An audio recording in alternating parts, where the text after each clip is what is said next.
Hello दोस्तों, कैसे हैं आप लोग। तो आज के इस वीडियो में हम लोग प्रत्यावर्ती धारा परिपथों से संबंधित कुछ पदों पर डिस्कशन करने वाले हैं। कुछ बेसिक डेफिनेशन को हम लोग समझने की कोशिश करेंगे। और प्रत्यावर्ती धारा या अल्टरनेटिंग करंट को समझने के लिए या आगे इससे रिलेटेड कुछ पढ़ने के लिए ये डेफिनेशंस बहुत इम्पोर्टेंट होती हैं, क्योंकि ये बेसिक है। और अगर हमें बेसिक डेफिनेशंस और पता रहेगा कि प्रत्यावर्ती धारा क्या है, विद्युत वाहक बल क्या होता है, विभवांतर क्या है, आवर्तकाल, आवर्ती शिखर मान क्या है, इनके प्रतिबाधा है, एम्पीडेंस क्या है, प्रवेश्यता किसे कहते हैं, एडमिटेंस क्या होता है। ठीक है, तो ये जब सब हमें पता होगा तो शायद जब हम इसके आगे जब पढ़ाई करेंगे या इसके आगे डिस्कशन करेंगे तो काफ़ी ईजियर रहेगा। तो दोस्तों, अगर आप इस वीडियो को देख रहे हैं तो आप एक कॉपी पेन लेना बिल्कुल ना भूलें। कॉपी पेन लेकर ही बैठें, और जो डेफिनेशन लगे कि हाँ आपको नहीं आती है या आपको उसको लिखना ज़रूरी है तो आप ज़रूर लिखें उसको, क्योंकि अगर आप उसको कॉपी पेन लेकर के बैठेंगे तो आपको परमानेंट हमेशा के लिए समझ में आएगी और काफ़ी आसानी से आपको याद भी रहेगी। तो चलते हैं दोस्तों, और सबसे पहले हम डिस्कस करते हैं। हम इसका हेडिंग यही था हमारा, प्रत्यावर्ती धारा या अल्टरनेटिंग करंट। तो प्रत्यावर्ती धारा किसे कहते हैं? तो एक ऐसी धारा जिसका मैग्नीट्यूड या परिमाण और डायरेक्शन क्या होता है, समय के साथ बदलता है, पर एक सर्टेन टाइम में वो क्या होगा, उसी दिशा और उसी परिमाण के साथ स्टार्ट होता है। मतलब जिस परिमाण के साथ वो चल रहा है उसका मैग्नीट्यूड है, उसका डायरेक्शन है, वो जो दोनों के दोनों हैं वो चेंज होते हैं विद द टाइम। समय के साथ दोनों में कुछ ना कुछ चेंजेस आते रहते हैं, पर एक निश्चित टाइम बाद, एक पर्टिकुलर टाइम बाद, एक सर्टेन टाइम के बाद उन दोनों में जो स्थिति है एक द्वारा से शुरू होंगे। मतलब दोनों उसी जो पुरानी अवस्था में थे उसी अवस्था से दोनों स्टार्ट करते हैं। इसे हम क्या कहते हैं, प्रत्यावर्ती धारा कहते हैं। ऐसी धारा जिसमें क्या होता है, परिमाण और दिशा समय के साथ साथ बदलते हैं, अल्टरनेटिंग करंट कहते हैं इसको। इसके बाद प्रत्यावर्ती धारा में क्या है, विद्युत वाहक बल या विभवांतर। तो विद्युत वाहक बल या विभवांतर क्या होता है, या वोल्टेज कह सकते हैं। तो ऐसा विद्युत वाहक बल जिसका परिमाण व दिशा समय के साथ बदलता है, तथा निश्चित समय के पश्चात उसी दिशा से दोनों प्रारंभ होते हैं। डायरेक्शन और उसका मैग्नीट्यूड आफ्टर पर्टिकुलर टाइम दोनों जो होते हैं वो बहुत आर सेम। तो इससे हमें ये समझने में मिलता है दोनों में कि दोनों की डेफिनेशन लगभग सेम है। केवल ये ध्यान रखना है कि ये प्रत्यावर्ती धारा के लिए प्रत्यावर्ती धारा शब्द उपयोग होता है, और यहाँ इसके लिए विभवांतर या विद्युत वाहक बल शब्द हम उपयोग करते हैं, यूज में लाते हैं। तो इन दोनों की डेफिनेशन से हमें यही समझ में आया कि मतलब प्रत्यावर्ती धारा या अल्टरनेटिंग करंट की जब भी बात होगी तो मतलब एक ऐसा करंट है जिसका मैग्नीट्यूड और डायरेक्शन चेंज होता है विद द टाइम, समय के साथ चेंज होता है, but after a particular time और अ सर्टेन टाइम वो क्या होता है, अपनी उसी जो अवस्था में है जहाँ से उसने स्टार्ट किया था वहीं से फिर से स्टार्ट करता है। आगे बात करते हैं आवर्तकाल की। आवर्तकाल मतलब एक ऐसा टाइम पीरियड है जिसमें क्या होता है कि प्रत्यावर्ती धारा अल्टरनेटिंग करंट एक साइकिल पूरा करती है अपना, उसे हम कहते हैं आवर्तकाल। इसको डिनोट करते हैं कैपिटल टी से, और टी इक्वल टू होता है 2π/ω। ठीक है, 2π/ω होता है आवर्तकाल। आवर्ती, अब इसकी आवृत्ति क्या होती है, फ्रिक्वेंसी इसको कहते हैं हम। तो एक सेकंड में, पर्टिकुलर एक सेकंड में धारा जितनी बार दिशा बदलती है, उसकी जितनी बार डायरेक्शंस चेंज होती हैं, धारा की करंट की डायरेक्शंस जितनी चेंज होती हैं उसे हम क्या कहते हैं, उसकी आवृत्ति या उसकी फ्रिक्वेंसी कहते हैं। फ्रिक्वेंसी है तो इसको एफ से डिनोट करते हैं। एफ इक्वल टू होता है 1/t, और टी इक्वल टू हम पढ़ के आए थे 2π/ω। मतलब ये इसका उल्टा हो जाएगा, ω/2π हो जाएगा। आगे बात चलते हैं एम्पलीट्यूड, आयाम या शिखर मान। तो प्रत्यावर्ती धारा के अधिकतम मान को धारा का आयाम कहते हैं, जबकि वही विभवांतर के बारे में जब हम डिस्कस करेंगे तो उसका जो मैक्सिमम जो होगा वो क्या कहलाएगा, उसका विभवांतर कहलाएगा, विभवांतर का आयाम कहलाएगा। इसको किससे डिनोट करते हैं, अधिकतम धारा जब होती है इसको I0 से डिनोट करते हैं, अधिकतम विभवांतर होता है V0 से डिनोट करते हैं इसको। विभवांतर तथा धारा के बीच कलांतर। तो विभवांतर और धारा के बीच कलांतर क्या होता है, जब हम जानते हैं कि प्रत्यावर्ती धारा परिपथ में विभवांतर तथा धारा दोनों क्या होता है, समान फ्रिक्वेंसी में होती हैं, दोनों एक जैसी अवस्था में होती हैं। पर कई बार ऐसा संभव होता है कि दोनों हो सकता है, दोनों अलग अलग अवस्था में हो, दोनों की फ्रिक्वेंसी हो सकता है समान नहीं हो। ये सब किस पर डिपेंड करता है? तो कलांतर जो है वह पदार्थ की जो प्रकृति है, परिपथ किस पदार्थ का बना हुआ है उस पर डिपेंडेंट होता है। मतलब परिपथ जो बना हुआ है, सर्किट किसका मटेरियल का है उस पर डिपेंड होता है। तो अगर प्रत्यावर्ती धारा तथा विभवांतर क्या है, दोनों अगर समान कला में हैं, तब क्या होगा? तब विभवांतर अधिकतम होगा, मतलब जो विभवांतर वोल्टेज मैक्सिमम होगा तो करंट भी क्या होगा? मैक्सिमम होगा। ठीक है इसका। और जब वोल्टेज शून्य होगा, जीरो होगा, तो क्या होगा? धारा भी या करंट भी जीरो होती है। पर अगर इसमें कुछ गड़बड़ हो जाए कि परिपथ में अगर धारा वोल्टेज से पहले मैक्सिमम हो जाए, तो इसको कहते हैं हम लोग कि धारा क्या है, वो अग्रगामी है या फिर लीडिंग करती है। ठीक है, क्या होती है? Leading, LEADING। ठीक है, तो अगर धारा आगे चल रही है तो अग्रगामी या उसको लीडिंग धारा कहते हैं। बट अगर धारा की जो फ्रिक्वेंसी है वह विभवांतर से कम हो, मतलब वह पीछे चल रही हो, तो क्या कहलाती है? पश्चगामी, या इसको लैगिंग कहते हैं, LAGGING, लैगिंग कहते हैं इसको हम लोग। अब जब इसके विपरीत अगर हम बात करें तो धारा का मान विभवांतर के अधिकतम होने के बाद अधिकतम होता है, मतलब विभवांतर पहले मैक्सिमम हो जाए फिर धारा मैक्सिमम होती है, तो यहाँ धारा पश्चगामी हो जाएगी, मतलब जस्ट अपोजिट है। अगर धारा आगे चल रही है तो धारा अग्रगामी है, और पीछे चल रही है तो पश्चगामी है। विभवांतर आगे चलेगा तो विभवांतर अग्रगामी कहलाएगा, और विभवांतर पीछे चल रहा है धारा तो विभवांतर पश्चगामी। मतलब इन वन सिचुएशन, अगर करंट आगे है, विभवांतर पीछे है, वोल्टेज पीछे है, तो जो आगे है उसको कहते हैं अग्रगामी, और जो पीछे चल रहा है उसको कहते हैं पश्चगामी। तो इस तरह से इन दोनों का अंतर समझ में आता है। इस पर थोड़ा सा अगर हम डिस्कस करें तो एक खाली स्लाइड लेते हैं। अगर मान लीजिए धारा और प्रत्यावर्ती विभवांतर जो है वो V है, और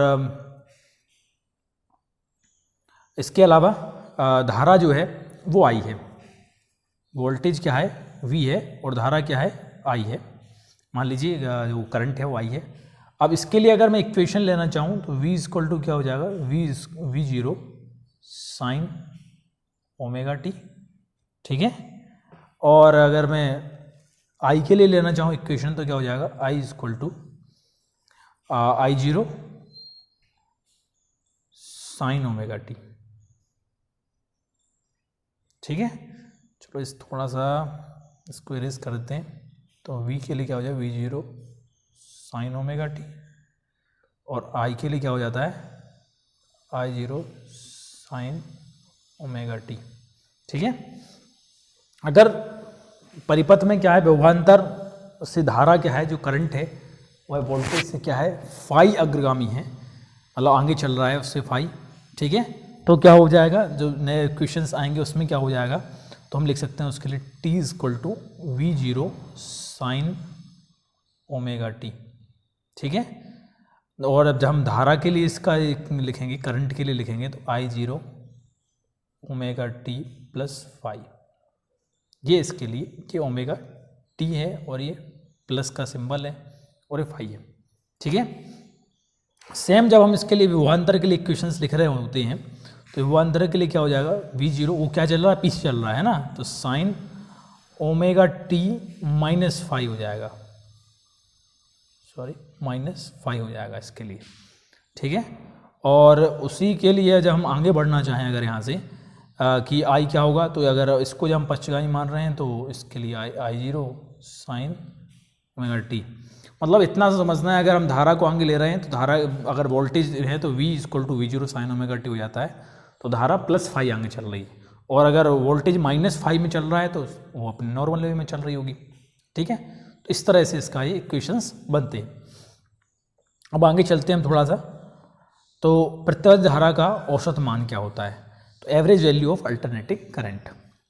तो अल्टरनेटिव करंट अगर पूरे एक टोटल एक फुल साइकिल के लिए हम डिस्कस करें तो होल साइकिल के लिए क्या हो जाएगा, एवरेज जो आता है अल्टरनेटिव करंट आएगा वो आता है, एवरेज इसका आना चाहिए 0 आता है हमेशा। पर जब हम हाफ के लिए बात करते हैं, आधा जो पॉजिटिवली है, मतलब ये जो पॉजिटिव वाला है और ये नेगेटिव पार्ट है। ठीक है, तो पॉजिटिव वाले के लिए तो क्या आता है, ये आएगा 2I0 अपॉन पाई आता है, 2I0 अपॉन पाई आएगा इस हाफ सर्किल पार्ट के लिए, आधे चक्र के लिए। और यहाँ के जो ये साइकिल है हाफ साइकिल है क्या है, नेगेटिव साइकिल है, तो इसके लिए आएगा -2I0/π। ठीक है, ये हाफ के लिए इसके लिए और पॉजिटिव वाले के लिए इस तरह से। अब दोनों को अगर हम जोड़ देते हैं तो पूर्ण चक्र के लिए क्या हो जाती है, वैल्यू 0 हो जाती है। इस पूर्ण चक्र के लिए वैल्यू 0 हो जाती है। अब आगे डिस्कस करते हैं प्रत्यावर्ती धारा का वर्ग माध्य मूल मान। तो वर्ग माध्य मूल मान या प्रभावी मान कह सकते हैं या आभासी मान भी कह सकते हैं इसको हम लोग। तो वर्ग माध्य मूल मान के ऊपर हम डिस्कशन करते हैं। तो ये क्या होता है, उस दिष्ट धारा के बराबर होता है जिसके द्वारा किसी रेजिस्टिव जो वायर है उसमें ऊष्मा उत्पन्न होने की दर ठीक उतनी होती है जितनी कि प्रत्यावर्ती धारा द्वारा होती है। ठीक है, तो मतलब किसी दिष्ट धारा में अगर जितनी रेजिस्टेंस वाला तार है उसमें जितनी ऊष्मा होती है उतनी कितनी किस में होती है, तो उसमें प्रत्यावर्ती धारा के द्वारा भी उतनी ही ऊष्मा होती है जितनी कि दिष्ट धारा या डीसी के द्वारा होती है, उतनी एसी के द्वारा होती है किसी रेजिस्टिव वायर में हीटिंग पावर। तो उसको हम क्या कहते हैं, उसका वर्ग माध्य मूल मान कहते हैं। तो क्या होता है, IRMS कहते हैं इसको, IRMS। ठीक है, तो ये होता है I0/√2, I0/√2 होता है। या इसकी वैल्यू जानना चाहें अगर हम 0.707 I0 होती है इसकी वैल्यू। ठीक है, तो इस तरह से इसकी वैल्यू होती है। अब इसका प्रभाव का जो है उसमें प्रभाव पर आधारित यंत्र द्वारा इसकी हम वैल्यू धारा की माप कर सकते हैं। प्रत्यावर्ती अमीटर तथा वोल्टमीटर में धारा क्रमशः धारा तथा वोल्टेज के वर्ग माध्य मूल नापते हैं। ठीक है, तो अमीटर में क्या नापते हैं हम लोग, धारा नापते हैं, वोल्टमीटर में क्या नापते हैं, वोल्टेज नाप लेते हैं। अब सबसे इम्पोर्टेंट पॉइंट पर चलने वाले हैं हम लोग, यह है प्रतिघात या इसको कहते हैं रिएक्टेंस। ठीक है, तो रिएक्टेंस क्या होता है कि प्रत्यावर्ती जो परिपथ है, अल्टरनेटिव जो सर्किट है उसमें एक अकेला पार्ट क्या हो सकता है, या तो रेजिस्टेंस ही हो या किसी का धारिता हो, धारिता मतलब कैपेसिटी हो। ठीक है, तो इसको इनका किसी एक अवयव का प्रतिरोध को, ठीक है ना, इनका एक अवयव के प्रतिरोध को हम क्या कहते हैं, प्रतिघात कहते हैं। और इसको कैपिटल एक्स से डिनोट करते हैं। इसका मात्रक क्या है, ओम होता है। ठीक है, तो इसको डिनोट करते हैं XL = ω/L। ठीक है, या फिर अगर हम संधारित्र के लिए निकालना, ये तो है प्रेरकत्व के लिए निकालने के लिए। ठीक है, संधारित्र के लिए क्या होगा, तो 1/ωc। तो इसके लिए हम XC द्वारा डिनोट करते हैं। यहाँ लिख देता हूँ मैं, XC = 1/ωc से इसको हम संधारित्र के लिए लेते हैं, कैपेसिटर के लिए लेते हैं। ठीक है, ओमेगा क्या है, तो यह एक एंगुलर फ्रिक्वेंसी है। L क्या है, स्वाप्रेरकत्व है। और C क्या है, तो एक संधारित्र की धारिता है। ठीक है, कैपेसिटर की कैपेसिटी है। ठीक है, तो इस तरह से हम इसको जो प्रतिघात को समझ सकते हैं, रिएक्टेंस को समझ सकते हैं। अगला पॉइंट आता है अनुक्रियता क्या कहलाती है। तो ससेप्टेंस कहते हैं इसको हम लोग। प्रत्यावर्ती परिपथ में एक अकेले अवयव के प्रतिरोध के व्युत्क्रम को उसकी अनुक्रियता कहते हैं। तो एक अकेले जो अवयव है उसके प्रतिरोध के व्युत्क्रम को, अब किसी भी अवयव के प्रतिरोध को, मतलब एक तरह से ये जो है यह प्रतिघात के या रिएक्टेंस के अपोजिट होता है टोटली। ठीक है, तो प्रतिरोध का वहाँ तो क्या था, प्रतिरोध को ही हम प्रतिघात कहते थे या उसके रेजिस्टेंस को ही हम रिएक्टेंस कहते थे। बट यहाँ पर सस्पेक्टेंस क्या होता है, ये होता है उसकी जो है प्रतिरोध का अपोजिट लेना, व्युत्क्रम में उल्टा लेना। तो इसका मात्रक होता है ओम इनवर्स इसका मात्रक होता है। ठीक है, या इसको साइमन भी कहते हैं। अनुक्रियता वहाँ क्या था, ω/L ली थी, तो यहाँ ले लो 1/ω/L, या उसके लिए ली थी ω/C 1/, तो यहाँ इसकी उल्टी ले लो। ठीक है, उसका अपोजिट यहाँ पर जस्ट अपोजिट होता है।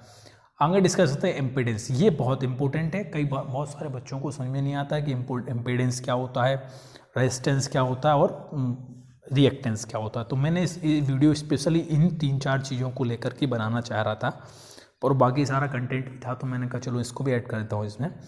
तो प्रतिबाधा जो है ये काफ़ी समझने के लिए महत्वपूर्ण है, इम्पोर्टेंट है। किसी भी मतलब प्रत्यावर्ती परिपथ में या अल्टरनेटिंग सर्किट में दो या दो से अधिक अवयव, दो या दो हों या दो से ज़्यादा हों, प्रभावी प्रतिरोध को परिपथ की प्रतिबाधा कहते हैं। दो या दो से अधिक उसमें रेजिस्टेंस हो सकता है, आपका प्रेरकत्व हो सकता है, धारिता हो सकती है। इन दो तीन जो चीज़ें हैं, या तो दो का ले लें किसी का, या दो से ज़्यादा का ले लें, ठीक है।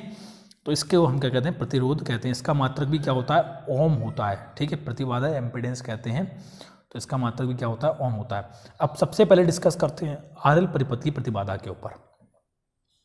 तो जेड मतलब एम्पीडेंस, आरएल मतलब आरएल परिपथ की, आर यानी जो रेजिस्टेंस है, एल यानी प्रेरकत्व की बात है। तो इसके लिए फॉर्मूला है ये वाला फॉर्मूला इसके लिए particular R square plus omega square L square under the root में। जब आरसी परिपथ के लिए बात करेंगे तो ये फॉर्मूला यूज करेंगे, और जब हम एलसीआर परिपथ के लिए बात करेंगे तो इसके लिए ये वाला फॉर्मूला यूज करेंगे। मतलब इसमें तीनों अवयवों का उपयोग होता दिखाई पड़ता है, जबकि इसमें केवल दो अवयवों का ही उपयोग है। थोड़ा आगे बढ़े अगर तो प्रवेश्यता की बात आती है, प्रवेश्यता एडमिटेंस। अब ये जो प्रतिबाधा हम पढ़ के आए थे, इम्पीडेंस पढ़ के आए थे, ये उसका जस्ट अपोजिट है एडमिटेंस। तो ये क्या कहता है, ये कहता है मुझसे प्रत्यावर्ती परिपथ में प्रतिबाधा का व्युत्क्रम परिपथ की प्रवेश्यता कहलाता है। प्रतिबाधा का व्युत्क्रम जो मतलब इम्पीडेंस का अपोजिट है, इन्वर्सली प्रोपोर्शनल अगर हम इसको करें या उसका अपोजिट करें, इन्वर्स में उसको राइट करें, तो वो हमारे लिए एडमिटेंस कहलाता है। जो हम फॉर्मूले वहाँ देख करके आए थे, आप लोग क्या करें, वहाँ के उन फॉर्मूलेज को नोट कर लें या फिर उनका एक स्क्रीनशॉट ले लें, तो फिर यहाँ का आप जब देखेंगे तो आपको काफ़ी आसान दिखाई पड़ेगा। तो आरएल परिपथ की प्रवेश्यता क्या होती है, तो वाई आर एल, इसको वाई से नोट करते हैं स्पेशली, और इसका मात्रक ओम इनवर्स हो जाता है, ठीक है। तो आरसी परिपथ के लिए प्रवेश्यता और एलसीआर परिपथ के लिए प्रवेश्यता। अब सबसे बड़ी बात यहाँ आती है कि ऐसी परिपथों में सम्मिश्र संख्याओं का उपयोग कैसे होता है, ठीक है। तो सम्मिश्र संख्याओं का उपयोग, मुख्य उपयोग तो प्रत्यावर्ती परिपथ में ही होता है। तो अगर हम इसके लिए धारा स्रोत जैसे कि कोई हो, आई इक्वल टू क्या हो, I zero sine omega t plus delta, मान लीजिए कोई धारा स्रोत है, और इसके तो को अगर हम लिखना चाहें तो लिख सकते हैं आई जीरो ई की पावर